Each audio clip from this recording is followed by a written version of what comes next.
Welcome back to the Tea with JP. How's everyone doing today? I'm on my microdose of mushrooms per usual and a Celsius, which I wish I could quit these. These are probably killing me, but I don't care. I still love it. And it's like, it has to be the watermelon Celsius. I don't know if anyone else, I don't know if it's like an ADHD thing where I feel emotionally connected to this exact flavor, this exact brand. Like, no other Celsius will do it for me. If people get me like other flavors, I just like, I can't do it. It's like, it's this that makes me feel like it's time to work. It's like Pavlov's dog. The second the Celsius hits my tongue, it's time to work. And like, if that's what I need to do to get things done as an ADHD girly who is no longer medicated, then, you know, that's what we need to do. In last episode, I talked about my journey with medication, and it got a little deep because, you know, I was talking about how my roommate stole from me? Yeah, I think I talked about that. I forget. But yeah, so it was like just kind of like a weird vibe, me and Adderall. But actually, since I posted that, I had a brand reach out to me, and I know a lot of people aren't ready to get off ADHD medication yet, or maybe you like your ADHD medication, but there's some symptoms that you're just like not into. So I have a really cool brand that I'm working with that I have also been taking. And it's called Stasis. So in my most recent podcast episode, I talked about my journey with ADHD and Adderall and how the challenges I was experiencing with Adderall have really impacted my life. And I came across a product that could be life-changing for a lot of my ADHD girlies. And it's called Stasis. And I wish I had heard about this when I first started taking stimulants. This one's for anyone who's ever felt that gnarly Adderall come down at 4 p.m. You know exactly what I'm talking about. The eyes hurting, the brain crashing, the dopamine completely zapped, and you're sitting there wondering why you suddenly feel like trash after crushing your morning. Stasis is a twice daily supplement designed specifically to smooth out the negative effects of your stimulant. And the best part is it's all naturally derived ingredients. It supports energy crashes, the daily mood nosedive, and the nighttime supplement helps you wind down at night so you're not feeling wired. And for me, I personally take this just like without a stimulant. I mean, my only stimulant is here, Celsius, but I do think it's packed with so many ingredients that just naturally help your brain and help your dopamine. Because if you are somebody who suffers from ADHD, that sounds so like sad. If you're just, because I feel like ADHD can be like a superpower, but if you're somebody who has ADHD, I think the biggest thing is your dopamine receptors and just like taking care of those. So Stasis does that. It's not a magic pill, but if you're on medication like Adderall or Vyvanse and you're tired of riding the roller coaster, it might be exactly what your routine's missing. Check out Stasis at stasis.com and take care of that brain of yours. You deserve to feel the good the whole day, not just the half. So I'll put this in the show notes so you guys can like check it out yourself. But let's get into this week. So last night I went to dinner with a few of my girlfriends and we went and saw Shannon Ford, which was so fun. I've been watching Shannon Ford since she was on Very Cavallari. You know, I'm just like such a reality TV girly. So of course that's how I know Shannon Ford. But my friend Alix Bennett is friends with her. And you guys know Alix. She's like blowing up all over TikTok right now. Like she's literally Alix, Earle, Jake Shane. Like she's a fucking star. So it was so fun. We went with my friends Nikki and Tony, and we just had like the best night. Like I just like love a girly night. And I really love, one of the things that I love the most about living in Austin is our friend group, because I finally feel like I have like a solid community here. And that's why in 75 Hotter, one of the rules is to connect or reconnect with someone each week, because I feel the most confident in myself when I have like a really solid group of friends around me. And I feel like a lot of the time we kind of just like sit there and wait for people to come to us. I know I did that. And I think like I am used to doing that because I was on sports teams my whole life and like in college in a sorority. And then I like had like a really strong community in Orange County, and I like didn't necessarily need to put out so much effort. I just like, it was always just happening. And I realized once I got here in Austin that like if I want to find friends and if I want to be invited to things, I need to put out the effort that I wish to see. And that I feel like, I don't know if you're like me, but sometimes like you can forget that and you can kind of look at things like, why am I not being invited to that? And it's like, why aren't you inviting people to things too? And it's not always a personal thing. Like people aren't always they're not like out to get you if you're not invited. Like you need to do some of the inviting yourself. So that's kind of that's why that rule is there for 75 Hotter. So let's get into the episode. Okay, so a little update with me. Plagiarism Princess is back. I've talked about Plagiarism Princess with you guys before. She's this girl. I follow her. She follows me. And she loves to like kind of copy little things. And I hate saying it because it makes me sound like a fucking loser. And if we're being really honest, it is a loser on loser crime because she's a fucking loser for doing it and I'm a loser for caring. Like she's literally there's nothing there to be threatened or worried about. It's just so fucking annoying. It's like having a cousin that just like copies every little thing you do. And it's like, yes, I'm flattered, but also like, what the fuck? And it is so specific and it is so calculated of her. Every single time I do something, she will do it right after. Like one day I posted, oh my gosh, I'm so happy with my new hair color. I can't believe how much I love not being blonde. Like I never thought that would happen. Literally 3 hours later, I can't believe how confident I feel not being blonde anymore. And it's like little things like that where it's like if I tell you the one-off things, you're like, that could be a coincidence. It's not that, on the nose. But like when they all start adding up, you're just like, this girl fucking drives me nuts. Like the other day, I've been on this chicken Caesar wrap journey. Okay. I've been posting about it on TikTok for the last like month and a half. I'm trying to find the best chicken Caesar wrap in Austin. By the way, it's at Daymaker, on Zilker. And once I started posting about that, she started posting like, you guys know I love wraps. You guys know I'm on my wrap journey. And I'm like, when the fuck have you ever talked about food ever? Like you say that you eat crackers and cheese every day, but like, okay. And then last night she was like, you guys should ask me about my chicken Caesar wrap. I'm like, are you fucking kidding me? And she's also kind of been like, and I'm like a very sassy person online. That's kind of like my brand voice. I think people kind of get it. And it's like, it is who I am. It is like a very extreme version of who I am. But like, it is me. Like if you meet me in person, I am just as fucking sassy as I am online. You know what I mean? I'm like nicer, I would say, but And like, she kind of takes on this vibe that's like so not her. And I'm like simultaneously annoyed with her, but also like I feel bad for her. And like it doesn't land. It's not landing for her because it's not authentic. So for instance, the other day, Katie Thurston from The Bachelor, I didn't even watch her season or really know who she is, but she's battling cancer. Like that is fucking awful. Like no young woman, no person should have to ever fight cancer, but especially not like a young woman. It just like sucks. And she shared this Us Weekly post on her story and was like, people I don't care to hear from anymore, Katie Thurston. And it was like the Us Weekly post was Katie Thurston is pausing cancer treatment after finding another spot on her body or something. It was like, where the fuck? You're so out of touch. Like that is so insane to post. Like someone's talking about their cancer treatment that I'm sure Us Weekly picked it up from like her Instagram post, and you're saying you don't want to hear from this person. Like you're psychotic. And then she like was making fun of like heroin users and like, I don't know. It just all feels out of touch and misplaced, and it's like messy. But I love it. I can't quit her. Like every time Nick catches me like getting upset about this, he's like, she has you in a chokehold. And I'm like, I know, she's my greatest muse. And that brings me to my next thing. When people ask me like, who do you really like following? It's never anyone that I I love a hate follow. Like hate follows are my number one source of inspiration, and it's probably not good energetically or karmically, but it is something that brings me so much joy. Like I just like get titillated when I see just like a little like hate follow. But I've been thinking lately, I'm like, who do I actually enjoy? Like who is my comfort creator? Whose content do I love?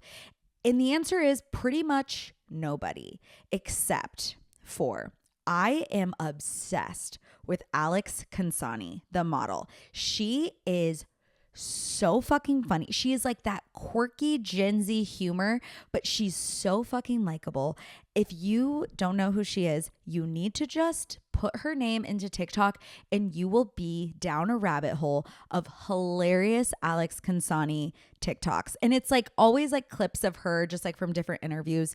And she's stunning, but she's so fucking funny in the weirdest way. And I love it. She's like funny in the way that like you are funny with your best friend and you have like a weird inside joke humor, but somehow she's able to have that like weird niche humor with the internet. And that's an art. And I love her. Another person I'm obsessed with right now is Peter Thomas Roth. That is a hard name. Peter Thomas Roth's son on TikTok. I love him. They're so fucking loaded. They just took their grandma, who is 102, to Vegas for her birthday on a private jet. She's going shopping. She's like racking up Peter Thomas Roth's credit card. And another thing that I thought was funny about her is that she had to lie about her age for some reason. She convinced the DMV to make her 9 years younger. So technically on her ID, it says she's 96, but she's actually 102. And I know that math didn't math, but like whatever, you get the point. And then last but not least, another person I love to follow is Brokeback Contessa. He is building a what does he call it? Like a luxury grocery store in Tribeca. And he's taking us through recipe testing out different CPG products. And he's so fabulous and just like stunning to look at. And his voice is very calming. And it's like really exciting to see this. What is it called? I forget what it's called. It'll come to me later. But like this grocery store or like bodega or whatever it is, a luxury grocer in Tribeca is going to be so stunning. And I love him so much. There was somebody else that I really love. Oh, I love Harrison from Dallas. He is this guy who cooks. He's like Martha Stewart. He's like the male Martha Stewart. I don't want to assume he's gay, but he's giving gay. Like if he's not gay, I'm so sorry. But like everyone I'm following is like, you know, not just like your typical like come along with me to go grocery shopping, you know, like I just like different people, you know. I'm like over the normie kind of like vibe. Oh, one last one, Becca Bloom. I'm obsessed with Becca Bloom. If you guys are not watching her videos, like aspirational to the max. She's like, let's unbox my Van Cleef high jewelry necklace that I'll be wearing on my wedding. They had it in another stone, but I asked them to make it in all diamonds. Like that is her content. The other day, she loved this laptop case, but it was only in 15-inch and she had a 14-inch Mac. So she went and got the size MacBook that case required. She's like so fucking rich, but her content is so soothing. Like usually like rich people kind of just like bugs me. I'm like, okay, you have terrible taste or you're like stressing me out. Like, where is your money coming from? I feel so safe in Becca Bloom's side of the internet. And she actually gives like stunning advice. Like she is a smart cookie. So that's a little hot tip from me to you. Mercury is in retrograde. There's apparently 7 planets in retrograde right now, and I can just feel it. I can feel it so deeply. Oh my God, I cannot stop getting these fucking spam calls. And now I am getting WhatsApp messages. Like, what is happening? It's so scary. Like, why is it like the access to people is just so scary these days. Anyways, okay, let's talk about some internet dramas that has been going on. Okay, so Earle posted yesterday that she is no longer able to record her podcast and she's not really ready to talk about it right now, but she will be doing vlogs. So of course everyone immediately is like, okay, it's Alex Cooper and Unwell, right? But then Alex Cooper nipped it in the bud, bit it in the butt, whatever. And she said, Unwell has nothing to do with Alex not being able to record her podcast. I gave her IP and everything, learned from the best, tagged Dave from Barstool. And which I thought, like, when I first saw Earle's thing, I was like, wow, if Unwell is not letting this girl record her podcast, like that fucking sucks because of the whole call her daddy debacle. But I thought it was cool of Alex Cooper to kind of just like really nip that in the bud without letting the internet just like fester on it for too much. But then it goes into the question of like, why can't Alix Earle record her podcast? Like if she owns the IP, like what's the issue with it?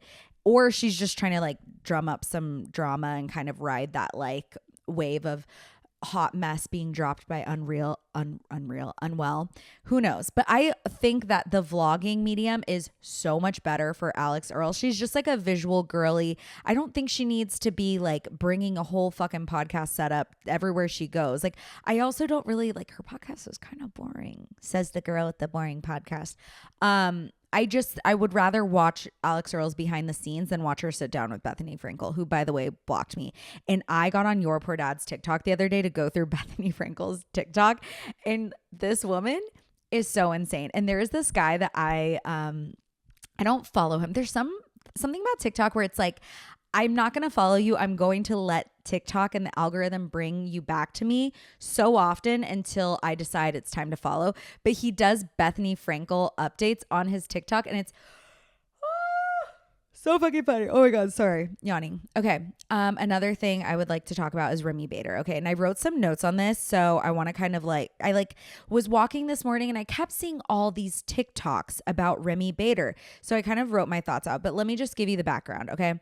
Remi Bader went on to Khloe Kardashian's podcast to talk about her weight loss surgery. And if you don't know who Remi Bader is, she kind of blew up on TikTok very early on in the TikTok days, like 2020, 2021. She'd do these like realistic hauls, like realistic Zara haul, realistic Revolve haul. And I think people really put this like role model title on her. They titled her with like the queen of body positivity. And I think Remi said this a bunch of times of like, I don't want this title of being body positive. Like I'm just like a girl out here embracing my curves. And I feel like telling someone they have like, there's a lot that comes with giving someone the title of like the queen of body positivity. You know what I mean? Like somebody like me, like I love my body, but I also like want to feel a certain way in clothes. I want my body to feel good. Which is why I got on Tirz's Appetite. So I can understand it. And Remi has tried multiple things. She's gone into treatment for binge eating. She's tried Ozempic a couple times and like nothing really could help her. And so she goes on Khloe's podcast to talk about it, which I think honestly, Khloe's such a good person to talk about this with because Khloe has gone through the same shit. You know, she was labeled the fat sister. Then she took control of her health. And then people, of course, they speculated a million different things about Khloe's body. Everyone's just talking about these women's bodies so much. And trust me, I have been, I'm not like innocent in that. But the internet's reaction to this is honestly so appalling. I think people, I keep seeing that people are disappointed in Remi for not coming out sooner that she had this weight loss. They're disappointed in Remi showing that she was so sad and bigger and then she got dumped and then she's happy because she's skinny. And in the podcast, Remi says in depth about how horrible her health had gotten. She was not able to walk. Like she had to sit down a lot. She had a continuous period. Her doctor said that her fertility was being compromised at age 28. And I can't even imagine the mental health issue that you have as not only a binge eater, but your health and your body is failing you. Putting that all together and being a public figure, I'm sure her mental health was in the fucking garbage. So she decided to take control of her health and do this brand new surgery. She said, I didn't talk about it because no one even knew what it was. So she does the surgery and then she starts to lose a lot of weight. And she even said, she was like, I was losing so much weight that I was like, wait, I don't even want to lose that much weight. But people, of course, started talking about this and they started speculating. And it took her like a year to kind of come and process this to where she wanted to share it on the internet. And people are so upset. They're like, she should have talked about this sooner. Like, I can't believe she didn't talk about this sooner. But like, I don't know if you've seen a comment section of Remi Bader's videos. Every single comment is talking about this woman's body and telling her what she should fucking do. with her body and how she should talk about it. And it has to be maddening for her. If I were her, I would have lost my fucking mind. But how do you expect somebody to come out and be so vulnerable with you when you are not creating any sort of a safe space for her? You are telling her that she's your safe space, but then you are being so fucking nasty right back to her. And I think slapping this label of like, you are a role model, you are the queen of body positivity, onto somebody is like, it's a huge burden that she didn't really ask for. She was just literally showing her her fashion on the internet. And then now you guys are like, just because she's plus size, you're telling her that she's body positivity. Like, I don't know. It's so interesting because body positivity should be taking care of your body and like loving your body no matter what, and like working out and eating healthy and nourishing your body and like giving your body a little grace, because it's literally just a body. You can't like form it into whatever you want. But instead now everyone's saying that she's not body positive because she was sad when she was fat and now she's happy because she's skinny. But I think there's probably a whole lot more nuance that comes into that everyone's kind of like missing. Let me just read some of my notes here. So like, I think body positivity is like, there's a point where her health started to negatively affect everything around her. And if you guys were truly wanting Remi to be this body positive person, then you should understand that she took this as a major step in her health. Not just the way her body looks, but her health too, which also includes her mental health. And I think if you are somebody who is going through a huge weight loss transformation, whether it was assisted with surgery or not, I think that is probably a huge shift in your mental health space as well. And I think she just needed time to process it. And I don't understand why it's so bad for somebody to process what she's going through without the internet giving their opinions, because look at the way the fucking internet is reacting to her being truthful about it. Like, there's no room for error in here. The internet gives you absolutely zero wiggle room to fuck up at all. So I feel like she also was trying to protect her peace and also document her life, because at the end of the day, she still is a content creator. What is she not going to do? Like, not show her fashion and show her life just because it makes you guys uncomfortable because she's losing weight? It's so insane. And I feel like people are taking her silence as this like personal attack. And I think that's so insane, because like, I think maybe her silence was saying like, hey, I need a second to process what's going on. And I feel like I've heard this a lot of times from people who have gone through like a huge weight loss transformation, that they have this like body dysmorphia going on. And I'm sure she's trying to figure that out too, you know? I don't know. I just feel like there's a huge difference between Remi waiting to share her weight loss transformation and like how it happened and like her health journey and all of that, versus the influencer who lost, 10 pounds on Ozempic or tirzepatide. And then when you ask her how she, got it snatched, and she says, I do walking and Pilates. I think there's a huge fucking difference, and that's what the internet is missing out on. And I think like, if I'm being completely honest, like, I think everyone, should be happy in their body. You should love your body for what it is. But there's also like this attack on people who like want better for themselves. And I don't think that that's a bad thing to like want to work out, want to get 10,000 steps in a day, want to kind of eat a little cleaner, to see their body transform. I've never felt more powerful, more confident, more happy than when I started to see changes in my body that were positive in my mind. Like, I started seeing like muscles forming. I started fitting in my clothes a little better. I started feeling better about myself. I started having more energy. My body moved better. And I used to be a girl who like could not be bothered to go to the gym. I literally ate like absolute shit. I was just like a doughy, skinny, fat. I wasn't even skinny. I was just like a mid-sized queen, and I never have felt better than when I've never felt more body positive. And I felt positive about my body when I was like not like, I was a little heavier and I didn't look the way I wanted to look. I still loved my body, but I was eternally happier when I started taking care of myself, which is why I created 75 Hotter, because I know the little steps I took to feel better about myself. It like completely changed every single part of my life, and it made me feel hotter. And like when I say hotter, I mean more confident. I think by now, I don't even know if I need to say it, but like hotter is just like I'm kind of like reclaiming the word hotter. Hotter to me is just confidence, So yeah, that's my little soapbox of the day. This is a nice short one.